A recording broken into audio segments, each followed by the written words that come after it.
All right, good evening. It's great to have y'all this evening. As we get started, we want to begin with a time of worship. So I'm going to ask Brother Raymond if he would come and lead us in a hymn. And thank you, Miss Becky, for leading on the piano.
All right, so just to contrast from last week, where I told y'all that was one of the songs that we sang seemingly every week in the church I grew up in.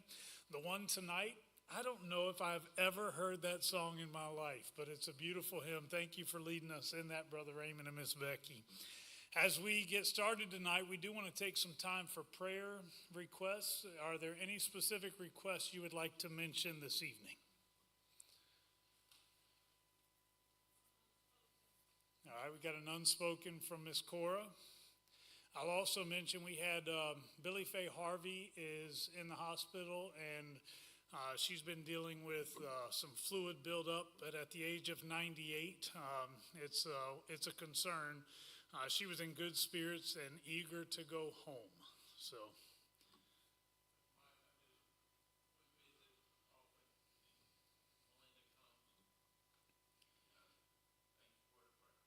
Absolutely.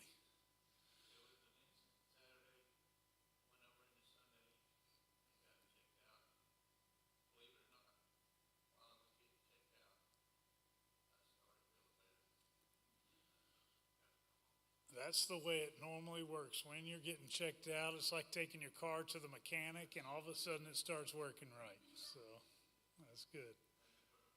Yes, sir. Thank you, Nick. Anyone else? All right, Pastor Wiggins, would you lead us in prayer this evening?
Amen. Thank you for leading us in that. As we get started, I do want to just take a minute and share for just a moment about some celebration type stuff. Obviously, y'all know that the colleges have just started back, and we've had the privilege of being one of the places where we've actually seen a good number of college kids that have come over the last couple weeks. And just wanted to share with you, this past Sunday was our first of what we called One More Sunday, where individuals were encouraged to bring someone with them to church who needed to hear the gospel. And then at the end of the message, this past Sunday, we actually had basically a time of prayer, and then we opened up and I got to share specifically a gospel message. Just to let y'all know that there's fruit to that. We actually had, there were 5 individuals who made decisions for Christ. 4 of those 5 we've already been able to start following up with. And we've been giving out new believer Bibles to individuals. And it's been very exciting to see that. That's what we're supposed to be about as the body of Christ. And it's just actually one of the best parts about that is they're not all college kids. We have people of all different ages that are finding Christ. Those who raise their hand on Sunday, not to give specific ages, but the oldest one actually has a 7 at the front of their number, and the youngest one had a 1.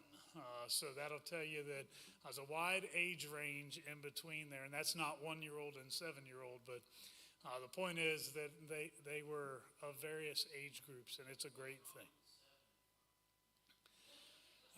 Nothing. There's nothing wrong with it. Just want to point that out because I'm hoping there'll come a day where that would be my number as well. So, in fact, I'd love to beat Billy Faye Harvey that I just mentioned in prayer. So she's 98, and we were joking yesterday when we were at the hospital. My hope is that she'll be around for at least another 15 years or so. So, not sure if that'll happen. She said, "Oh, I hope not, Pastor." And I certainly appreciate that as well. So Our greatest goal is to reach the lost, though, and we'll do whatever it takes as long as it takes. And I just wanted to share that with y'all this evening. I will also tell you that I was talking with Mark Wilson not that long ago. He's he's actually the chair of the religion department at Southern Wesleyan. Before he came here, he pastored a church out in Wisconsin. And he shared with me that he realized he had been preaching too much when he looked back over his church calendar and realized he had preached, I think, 45 times over the previous year. And that's talking about Sunday morning sermons. And as he was saying it, I just started laughing because I looked at my calendar and I think I preached 49 Sundays over the previous year. And I went ahead and because of that, I have tried to get some other individuals who will help share some of the load with preaching. And Jared Baldwin, who is our new outreach pastor, will be preaching this Sunday for the first time here with us. Now, he has preached on many occasions. In fact, the reason he did not come to us earlier in the summer was he was actually covering for a church in North Carolina. Their pastor was on sabbatical, so he preached every Sunday over the summer, and we're excited to have him sharing this Sunday and looking forward to a great message. He will be an incredible blessing to this church. Tonight we're going to be in the book of Ruth, and of course we started there last week, but as we started last week, it was more of an introduction, and we never really dug in deep to look at any of the details. And tonight I want us to we're going to be looking at Ruth chapter 1, so if you're one of those folks who like to read along with us, I invite you to go ahead and turn there already. I do want to start, before we get into the scriptures, by just kind of reviewing a little bit of what we talked about last Wednesday night.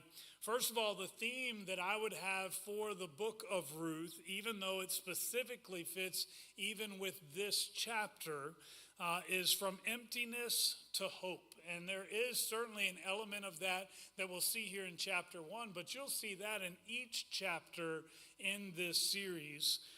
God is providing constantly for his people. And again, that'll be a part of what we see this evening as well. First of all, to understand the historical setting that this book of Scripture comes from, obviously y'all know that we were in the book of Judges prior to starting the study here in Ruth. And as we looked in Ruth chapter 1 verse 1, it tells us that this is taking place in the days when the judges ruled. So basically when the judges were there, they didn't have kings, and it was a time in many ways of moral chaos and instability in Israel. I had someone ask me this evening right beforehand what the impact would have been of not having a king. And a part of that is this moral chaos that existed. Everyone did what was right in their own eyes. So what you have is a sense of freedom to do whatever you want without accountability. That's part of the reason that they got themselves into trouble. But that in itself is not the complete story. The reality is the Israelites wanted to have a king. What they didn't understand is they had one already. God was to be their king. He was the one to guide them. He wanted them to come to him to be their provider, but they always wanted an earthly king. The problem is that even those earthly kings would not guarantee that morality would reign among the people of Israel. There were seasons that it did. When the Israelites get their first king, which will be King Saul, they will do well for a time, and the Lord will bless, and they will see great things happen. But even King Saul would actually turn his back on the Lord, and therefore he would lead the people in an ungodly manner. Just because they had a king did not mean that they would display great moral character. But the lack of a king, as we are introduced here in the book of Ruth chapter 1, the lack of the king did actually impact the unfaithfulness among God's people. The key themes of Ruth, and again, this is throughout the entirety of the book of Ruth. You have God's providence, and we'll see that a little bit tonight. In ordinary life, God was always working on their behalf, even when they did not recognize it. God's redemption and covenant loyalty. And we'll talk about what we mean by covenant loyalty as more than just feeling good about each other and being there, but there is a covenant, there is an agreement that's already in place. And we see that actually in multiple characters throughout the book of Ruth. And then, of course, there is this theme of moving from tragedy to blessing. And it's actually a beautiful picture that we'll see. I do want to begin by reading the first 5 verses of Ruth chapter 1 to you tonight. Ruth chapter 1, beginning in verse 1, says this. In the days when the judges ruled, there was a famine in the land. So a man from Bethlehem in Judah, together with his wife and 2 sons, went to live for a while in the country of Moab. The man's name was Elimelech, and his wife's name was Naomi. And the names of his 2 sons were Mahlon and Chilion. They were Ephrathites from Bethlehem, Judah, and they went to Moab and lived there. Now Elimelech, Naomi's husband, died, and she was left with her 2 sons. They married Moabite women, one named Orpah and the other Ruth. After they had lived there about 10 years, both Mahlon and Chilion also died, and Naomi was left without her 2 sons and her husband. So tonight we begin with basically an introduction to Naomi and her family and tragedy. As the passage begins, we see that their family had already been impacted by hardship. We are told that, as we are introduced to them, that they are dealing with a famine. And it tells us that Elimelech takes his family from Bethlehem to Moab. Now, there are a couple things that I want to point out from just this one statement. Elimelech takes his family from Bethlehem to Moab. The first thing I want to point out is related to Bethlehem. The name Bethlehem literally would be translated the house of bread. So I want to point out real quickly, this is connecting the dots from the Old Testament to the New Testament. Why does the name for Bethlehem matter? First of all, I will suggest to you that throughout the Old Testament, names typically had some type of meaning. We'll actually see it even tonight as Naomi will ask to have her name changed even in this chapter a little bit later. Names meant something. So therefore, even the name Bethlehem means something. It is translated house of bread. Jesus' birth is prophesied to be in a place called Bethlehem. And that is actually recorded in Micah chapter 5, verse 2, where it actually tells us that out of Bethlehem, Ephrathah, basically the Messiah will come. Obviously, we're talking about Jesus. In Luke chapter 2, verses 4 through 6, we are told that the same passage in Micah 5:2 is fulfilled. Obviously, it is part of a census that is taking place where Mary and Joseph are going to be taxed or to be counted in the census. And as they go, they find themselves in Bethlehem, where Jesus is actually going to be born. And then in John chapter 6, verse 35, Jesus said, I am the bread of life. Now remember, the name of the town, Bethlehem, actually means house of bread. And then in Luke 22, verse 19, Jesus broke bread with his disciples, saying, this is my body that is broken for you. I want to connect the dots to you here that there is nothing that is random that we find in the scriptures. When Bethlehem is mentioned and the name Bethlehem referring to bread, God was not going to be surprised 700 years later that Jesus would be the bread of life born in the place known as house of bread. But rather, God was actually sort of painting a picture hundreds of years earlier for the significance of Christ and what he would do. When he said, "I am the bread of life," he very much knew what the name Bethlehem meant. When he said, "This is my body, this bread is my body that is broken for you," he knew what that was referring to. And I would suggest that even as the name Bethlehem is given, that God already had a plan in place way back then. So names do mean something here. In fact, we are told basically that this family was very familiar with suffering. They were more than just curious travelers who wanted to go check out the land of Moab. They had a reason to leave Bethlehem. They left because of a great famine that was infesting the land. It's interesting here that you would assume that God will bless those who are faithful to him. You would assume that those who remain in the center of God's will, that God will give them nothing but good things. In fact, there is a whole movement within the Christian faith that would suggest that to us.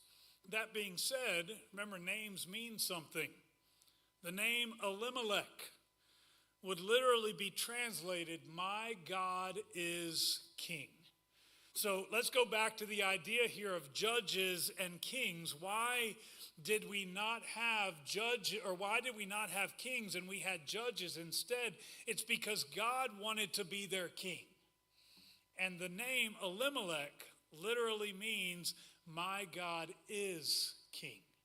What that suggests to us, if the name actually carries weight, that there is meaning for that name, it is likely that Elimelech was someone who was a godly man. He probably was born in a family that had trusted in the Lord and at least had some desire to please the Lord. Therefore, he kept that name. The point of this is to say that there is no one who is, if we live in a fallen world, there is no one who is somehow going to be exempt from hardship. As those who live in a fallen world, God will allow things to happen to us that seem undesirable. There are those who think that because I go to church, because I tithe, because I serve, because I prayed a magic prayer many years ago, that means God will bless me and everything will be good in my life.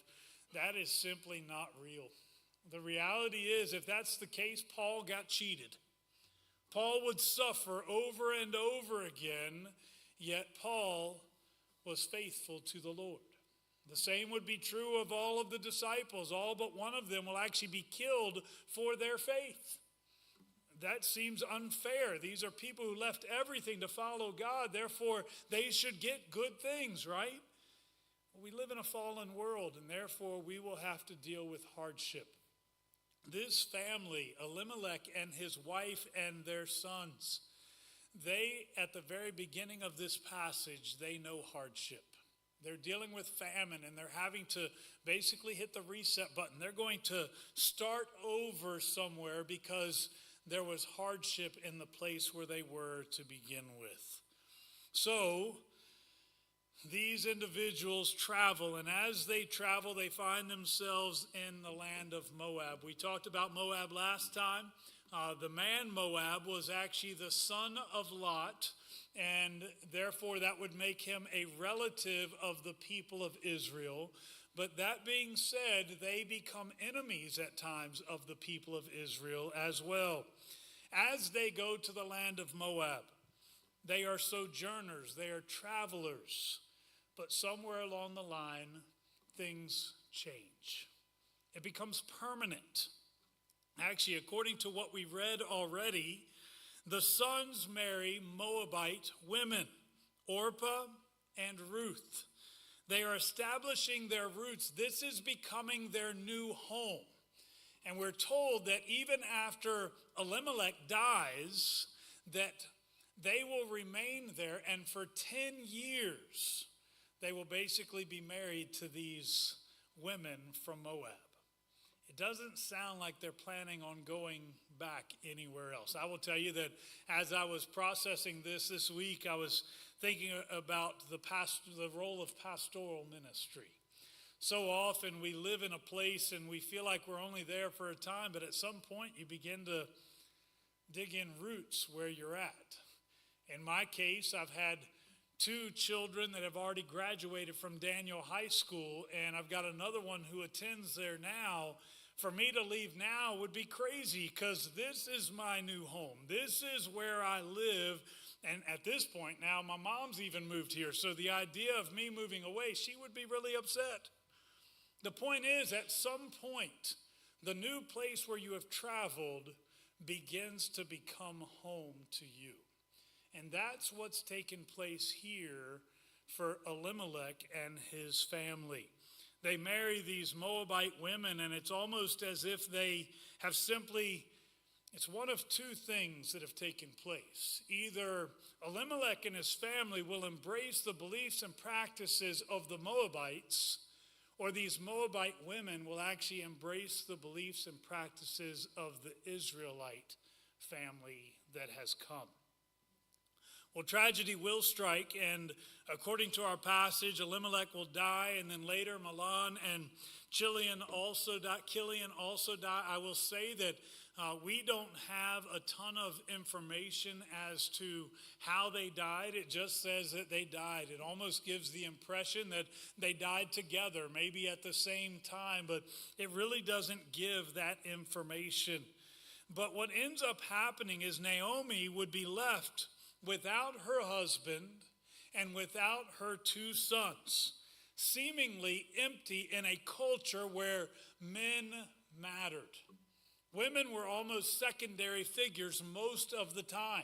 In fact, as land would be allotted, primarily it was the male who received an allotment of land. And the bride, the wife, the daughter, whomever, basically they benefited from whatever the man received. Well, what do you do when the husband and both sons are gone? You can imagine in that moment that Naomi would have felt incredibly empty. She knew what it was to be blessed. She had a good husband, apparently. She had 2 sons that the Lord had blessed her with, and now she has none. She would have been left with a sense of emptiness, absent of present prosperity, and also absent of future provision. Who will provide for us going down the road from here? Who will take care of our family? In many ways, she likely felt that there was no hope for tomorrow. Not only would she feel empty, but she also would feel incredibly vulnerable. It's not just about provision, it is also about protection. Who will protect our family? Who will stand up for us? We know later on in the story there's going to be an opportunity for Ruth, the daughter-in-law, to glean in the fields, and Boaz will actually warn his servants not to do anything to her, which actually gives us a little bit of a glimpse in the way women were treated in that time. It was not unusual to have a woman who is by herself. She is made vulnerable. And basically other individuals could take advantage of her.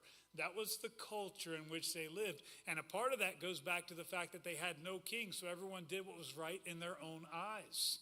There's no one to tell them, you cannot do this. So there is a question of vulnerability here. Who will protect? There is also an issue of bitterness that Naomi would have had. Who is to blame in the midst of great tragedy? You know, that's something that the world struggles with today as well. When there is some type of tragedy, we want to be able to point the finger at somebody. We want to be able to blame someone for whatever it is that has taken place. If it's a natural disaster, what do we actually call those? They're called acts of God. So if a hurricane were to come through this area, that is an act of God. If a tornado comes through, it's an act of God. If there's a great wildfire, it's an act of God. And we've got all of these events that if it's something bad, we've got to blame somebody. And actually within that title, an act of God, we're blaming God. But it's not just in those things. Let's say something happens within your family. A loved one dies in an automobile accident. Who do we blame in that situation? Maybe at times we'll blame the individual who is driving the other vehicle. A drunk driver, maybe. I get that. But often what ends up happening is we find ourselves blaming God for the loss that we've experienced. One of the reasons we do that is because he's an easy target. If I blame Chris, I've got to see him every day.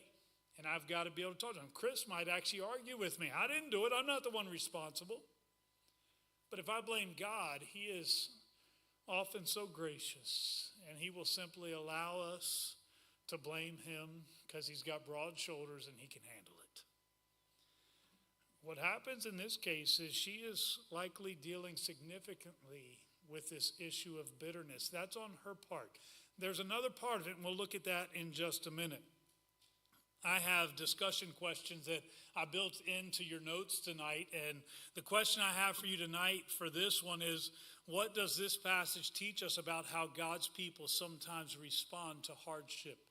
I'm not just talking about people outside the church, but how do we respond sometimes to hardship? One of the things we do often is we despair, we worry about what comes next. The other thing that often we do is we begin to blame God. I'm going to tell you that what we ought to do, instead of blaming God, we ought to be turning to him to ask for his help. His presence is there. In Psalm chapter 23, we're told, yea, though I walk through the valley of the shadow of death, I will fear no evil, for thou art with me, thy rod and thy staff, they comfort me. The key verse is actually the fourth verse, which talks about walking through the valley of the shadow of death. Y'all who have heard me do funerals, you've heard me often share this. The key word in that verse is not death, even though that's probably why it's used at funerals. The key word is shadow. And that's because in order for a shadow to be present, light must also be present. And the reality is that God is with us when we walk through those dark valleys. Instead of being angry with God, what we ought to be doing is turning to him and saying, Lord, help me. You be the one to carry me in that moment. But sometimes, even those who are in the body of Christ, we do not do that. We need to make sure we understand that God is not to blame every time something does not go the way we want it to. We live in a fallen world. Sin is to blame for the things that we have to suffer through. Sometimes it's our sin, sometimes it's not. Sometimes it's just because we live in a fallen world. Anyways, I want to continue, but as we do, I'm going to read a longer passage of this chapter tonight, verses 6 through 18, a little more than 5 verses this time. It says this, when Naomi heard in Moab that the Lord had come to the aid of his people by providing food for them, she and her daughters-in-law prepared to return home from there.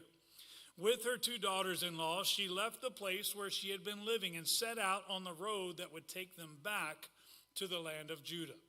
Then Naomi said to her daughters-in-law, go back, each of you, to your mother's home. May the Lord show you kindness as you have shown kindness to your dead husbands and to me. May the Lord grant that each of you will find rest in the home of another husband. Then he kissed them goodbye, and they wept aloud, and said to her, we will go back with you to your people. But Naomi said, return home, my daughters. Why would you come with me? Am I going to have any more sons who would become your husbands? Return home, my daughters. I am too old to have another husband. Even if I thought there was still hope for me, even if I had a husband tonight and then gave birth to sons, would you wait until they grew up? Would you remain unmarried for them? No, my daughters, it is more bitter for me than for you, because the Lord's hand has turned against me. Just want to stop right there. That statement reveals the bitterness that's there. She's blaming God. His hand has turned against me. Verse 14, at this they wept aloud again. Then Orpah kissed her mother-in-law goodbye, but Ruth clung to her. Look, said Naomi, your sister-in-law is going back to her people and her gods. Go back with her. But Ruth replied, don't urge me to leave you or to turn back from you. Where you go, I will go, and where you stay, I will stay. Your people will be my people, and your God, my God. Where you die, I will die, and there I will be buried. May the Lord deal with me, be it ever so severely, even if death separates you and me.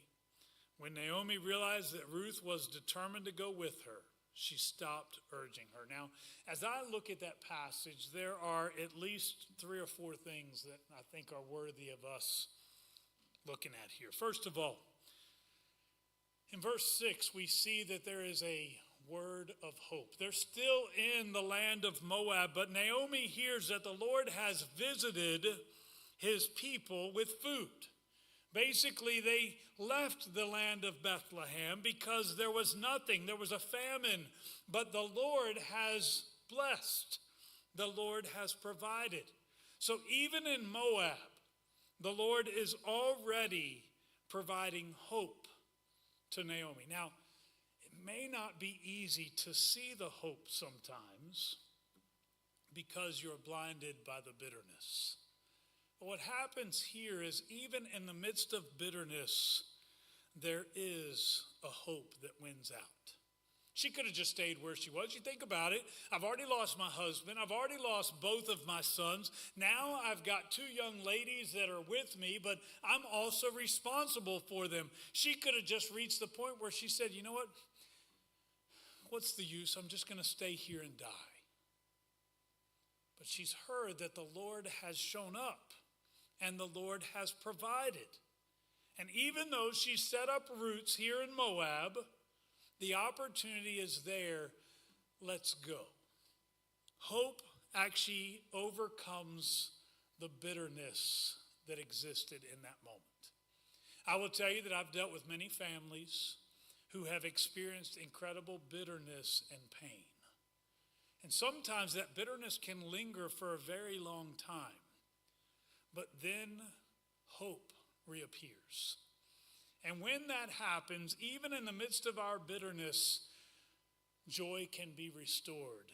Hope can be restored. Peace can be restored. I have seen it happen many, many times among those who are God's people. They make the decision to return, and Naomi sets out for Bethlehem. And one of the things I want you to notice is that as she sets out for Bethlehem, she does not set out alone. When they decide to go, Naomi leaves with both of her daughters-in-law. I'm not sure how you're supposed to say that. As she does so, one of the questions that I wonder is why bring the daughters-in-laws? Why bring them with you? They have roots there, and I know that you've been together for the last 10 years, but why not just leave them here to where they've got family and support? She starts the journey back to Bethlehem, and they are with her. It's possible that she was simply so focused on her own grief that she did not necessarily think about the grief that they themselves were going through as well. And certainly many of us have seen that happen, where in the midst of our difficulty or a loved one's difficulty, we lose sight of the fact that there are other people that are hurting too. And that may have been a part of what was taking place here. Another possibility, we talked about the idea of a woman being taken advantage of. It may be that they saw themselves as being safer with the 3 of them as opposed to one of them. There is safety in numbers. We just got back from Costa Rica, and one of the rules that we had while we were there was nobody was allowed to go anywhere by themselves. And that's simply to protect the individuals. Now, I'll also say we took it a step further, and y'all can call me a chauvinist if you want, but ladies were not supposed to go anywhere without a guy. And that was also to protect the people that were there. Well, in their case, there is no guy for them to bring. So maybe the idea was by having 3 of us together, there is safety in numbers. It also may be that as Naomi looked at these two young ladies, it wasn't about not understanding their grief, and it wasn't necessarily about safety in numbers, but they are simply all that she has left. They are the only family that remains. Now, at some point, she is wrestling with this, and she turns to her daughters-in-law, and she says, I want you to go back to the homes of your parents, and I want you to start over. She urges them to stay in Moab, believing that they will have a better future there than to go with her. It's almost as if this realization has settled in, and she's saying, you know what, I don't have anything to offer you. You go home. You be with your family. And I love, you know what, they've had 10 years with her at least. They both reject the offer initially. No, we'll go with you. We want to go to your land. But Orpah makes a choice. The passage tells us that with great tears, she will return to her people. Why were there so many tears? They had shared so much together. They had shared in some of the greatest moments of life. When Orpah's husband became her husband, they rejoiced and they celebrated together. When Orpah's husband died, it was likely Naomi that wrapped her arms around Orpah and loved on her and encouraged her. And the idea of leaving Naomi at that moment would have been a very difficult thing to do because they had simply loved on each other too much. There is another part of this. As we look at Orpah's choice, as she chooses to turn and go back to the people in Moab, there would have also been a sense of finality. You know, it's one of those things where you maybe hang on to a little bit of the memories of your husband, and by still being there with his mother, there was probably still this sense of connection. Like, this is a part of who I am. This is my family. Walking away from Naomi would have been a very emotional thing because it would have brought a sense of finality. You see, this is not one of those things where we're going to go different ways, but we'll see each other at the family reunion. Instead, Orpah knows that when she walks away, there is a good probability she will never see Naomi again. And it's almost like this is the final nail in the coffin. I am completely closing the door to that chapter in my life. Now, of course, Orpah does walk away, but Ruth does not.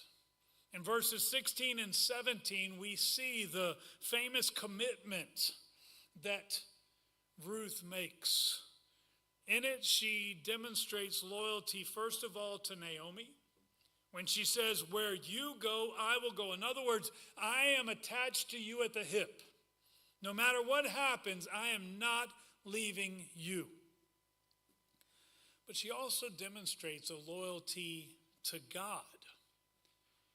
And this is important because we talked earlier that when Elimelech and his family moved to Moab, either they could embrace the religious practices of the people of Moab, or the ladies who they allowed into their family would begin to embrace the religious practices of these people from Bethlehem. Her statement to Naomi is not only, where you go, I will go, but she says, your God will be my God. I don't want to go back to what was back there. It was empty. It was incomplete. I would rather go with you because the God of the Israelites is worth following. There's a sense of loyalty to God, and there is even a sense of loyalty to death. Where you die, I will die, and there will I be buried. The key point in this is that Ruth demonstrates what I am going to refer to as a covenantal faithfulness. The Hebrew word for this would have been hesed, and it literally means a faithfulness that goes beyond limit. It is a foreshadowing of God's own faithfulness, where he is not faithful when it's convenient, but he is faithful to the point that he would provide everything for our salvation. And even in those dark valleys, he is there. Hesed is that covenantal faithfulness. And there is a sense of covenantal loyalty as well. There is a covenant that exists between these individuals. First, we see it between Ruth and Naomi. I am making a covenant here. I will be there with you. I will be faithful. Where you go, I will go. Your God will be my God. And when you die, I will die there too.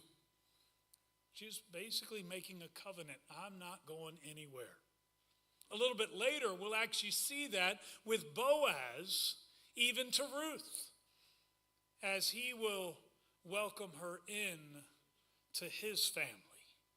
And of course, we actually see this with God, even though at this moment, Naomi and Ruth probably don't recognize God demonstrating his covenantal loyalty and faithfulness. The discussion question I provided for you tonight with this says, what does Ruth's commitment teach us about true loyalty and faith in God?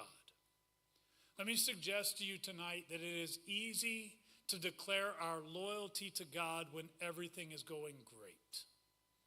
It is easy to be faithful in the midst of tremendous blessing.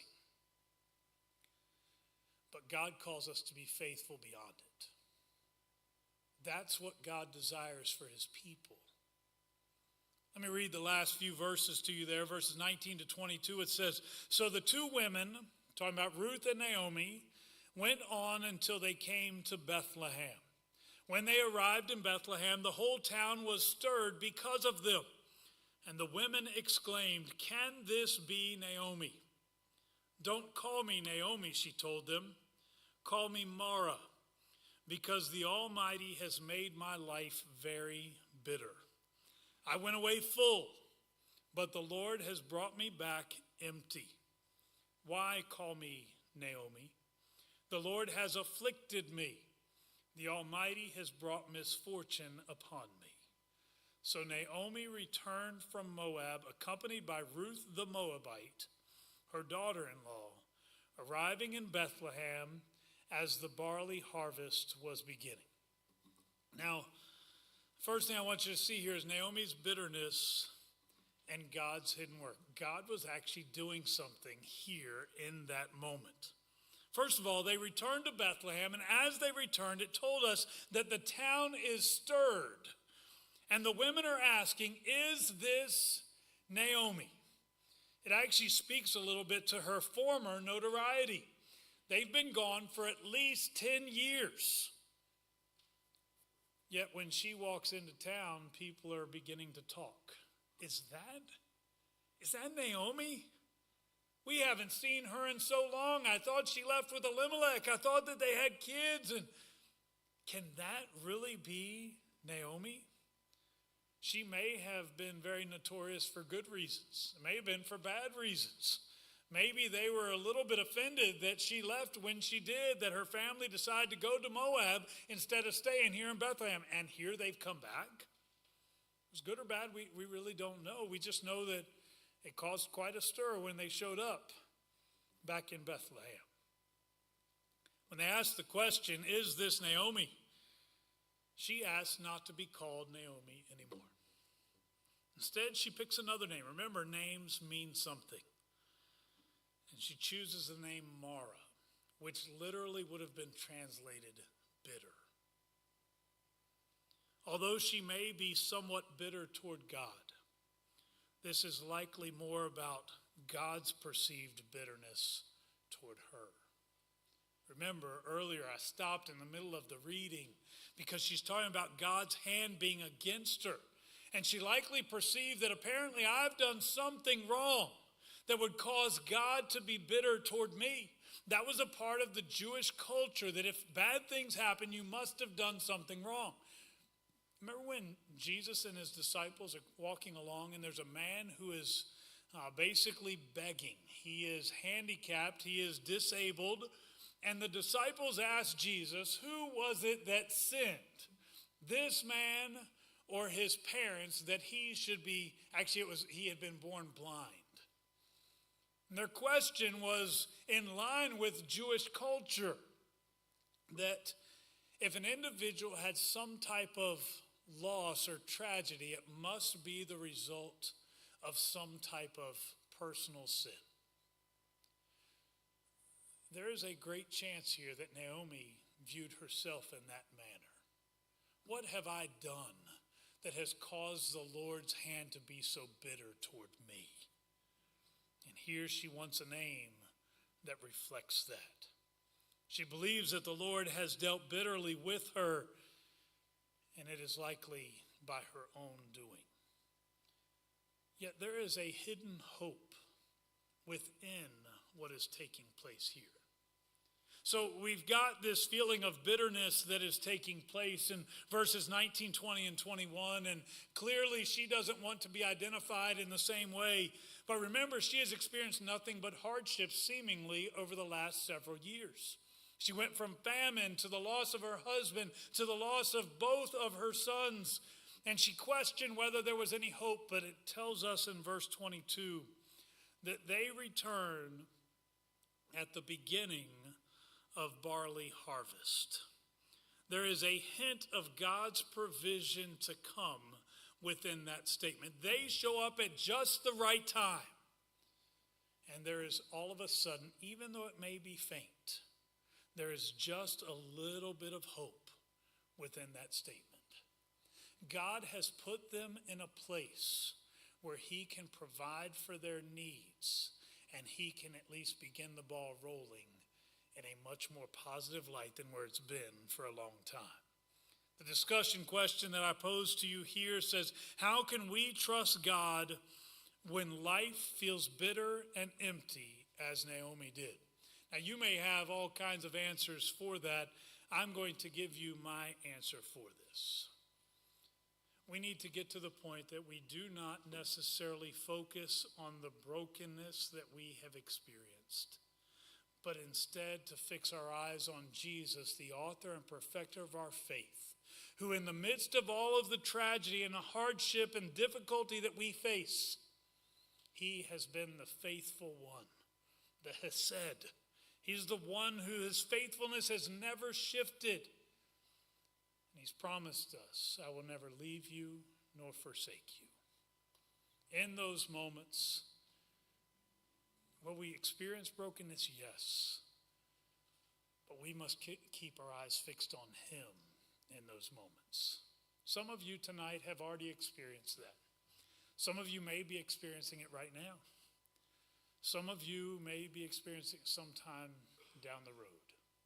I want to encourage you that if you keep your eyes fixed on Jesus, he will always be there to provide, even in those moments of great difficulty.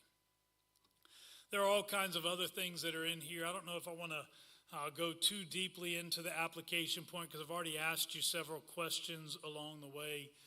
I want to encourage you with the last question that I put in your notes tonight. How can we practice covenant loyalty or faithfulness in our families, friendships, and communities? And I'm going to leave you with this question to answer yourself. I'm not going to give you that answer. What does it look like to truly be faithful to the people that God has placed in our lives? Ruth will demonstrate incredible faithfulness. What did it require of her to do it? What would it require of you to demonstrate that same type of faithfulness? If you would, I ask you to bow your heads with me. Father, as we come before you, Lord, first of all, we thank you for your faithfulness. There have been times that we have experienced great hardship, but never have we had to do it alone. Father, I pray today that you would reveal your Spirit's presence to us. Remind us that you are faithful even in the most difficult circumstances. Father, I pray that you would help us to not become so focused on our pain, to recognize that it's there, but also to recognize that you are faithful in the midst of it. Father, I pray tonight that you would help us to experience more of you. Father, I pray that you would help us to demonstrate the kind of faithfulness that we see from Ruth to Naomi, who could have went back, who could have been on her own, could have started over, but she chose to stay faithful to Naomi. Father, I pray that you would help us to be that kind of faithful. Allow us to be your hands and feet, to love on the people that you've placed in front of us in such a way that their lives could be drawn to you. Use us to demonstrate your faithfulness to them. In Jesus' name we pray. Amen.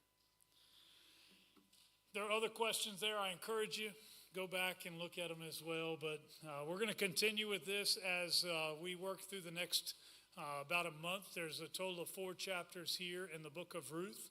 And next week we're going to be looking at Ruth chapter 2. So we'd love to have you back for that. Thank you for being with us. If you get a chance, come this Sunday. Again, Sunday morning, Jared's going to do a fantastic job, and I believe the Lord's going to show up, and we're going to see some great fruit from that as well. Thank you for